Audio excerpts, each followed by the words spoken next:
দেশের একমাত্র সঙ্গীত বিষয়ক পত্রিকা মাসিক সারগম ২৯ বছরে পদার্পণ উপলক্ষে সাংস্কৃতিক অনুষ্ঠানের আয়োজন করা হয়। বিকেলে জাতীয় প্রেস ক্লাবের জহুর হোসেন চৌধুরী মিলনায়তনে আয়োজিত হয় অনুষ্ঠানটি। বলা হয়, একমাত্র সঙ্গীত বিষয়ভিত্তিক পত্রিকা ২৯ বছরে পদার্পণ এক বিরল ঘটনা। নানা প্রতিকূলতার ভিতরে ২৯ বছর ধরে এই প্রকাশনা অব্যাহত রাখার জন্য বক্তারা সারগম সম্পাদকের অকুণ্ঠ ভালোবাসা এবং প্রশংসা করেন। শুরুতে জুলাই বিপ্লবের শহীদদের প্রতি শ্রদ্ধা জানানো হয়। এরপর সমবেত জাতীয় সঙ্গীত পরিবেশিত হয়। সঙ্গীত পরিবেশন করে শ্রোতাদের মুগ্ধ করেন জনপ্রিয় শিল্পী খুরশিদ আলম, সারগম সাংস্কৃতিক দলের শিল্পী সহ অনেকেই।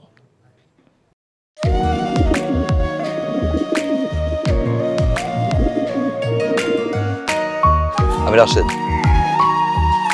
আমি সুফিয়া।